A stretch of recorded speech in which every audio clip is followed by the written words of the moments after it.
Prempelan daun cabai adalah salah satu praktik penting dalam budidaya tanaman cabai. Kegiatan ini tidak hanya berfungsi untuk menjaga kesehatan tanaman, tetapi juga untuk meningkatkan hasil buahnya.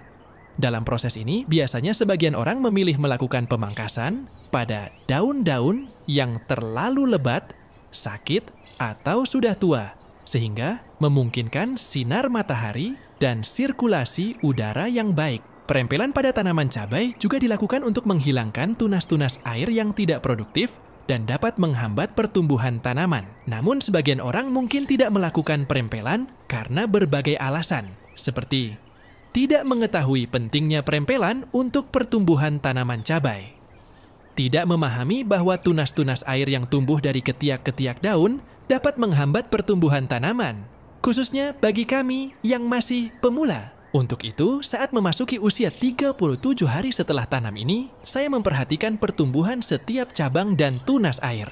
Tanaman cabai yang ideal biasanya memiliki struktur yang seimbang, dengan cabang-cabang yang kuat dan tidak terlalu rapat. Dengan merempel daun dan tunas air, diharapkan dapat mengarahkan energi tanaman untuk berkembang dengan lebih baik. Daun yang berlebihan dapat menjadi tempat perkembangbiakan hama dan penyakit. Tunas air yang kurang produktif pun dapat menghambat pertumbuhan tanaman, sehingga perempelan ini menjadi langkah preventif yang sangat penting menurut saya, terutama saat musim penghujan. Setelah merempel, biasanya akan melihat perubahan yang signifikan dalam pertumbuhan tanaman jika dilakukannya dengan benar. Sinar matahari yang lebih banyak masuk ke dalam tanaman membantu fotosintesis, sementara sirkulasi udara yang lebih baik mengurangi risiko serangan jamur, terutama saat musim penghujan. Tanaman cabai yang sehat biasanya akan menghasilkan bunga dan buah yang lebih banyak dan berkualitas. Sebagian orang biasanya melakukan beberapa kali selama masa pertumbuhan, tergantung pada jenis cabai dan kondisi lingkungan. Di daerah dengan curah hujan tinggi, perempelan mungkin dilakukan lebih sering untuk mencegah kelembapan berlebih yang bisa menyebabkan penyakit.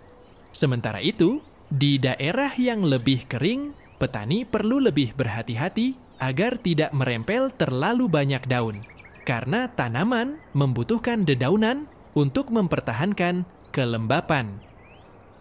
Setelah pemangkasan, penting untuk memberikan perawatan tambahan seperti pemupukan dan penyiraman yang cukup, serta penyepraian tentunya, agar tanaman bisa pulih dan tumbuh dengan baik dan terhindar dari datangnya serangan jamur akibat luka yang dihasilkan dari perempelan tadi. Setelah selesai, lakukan penyepraian kepada tanaman. Penyepraian ini saya gunakan dengan fungisida tunggal.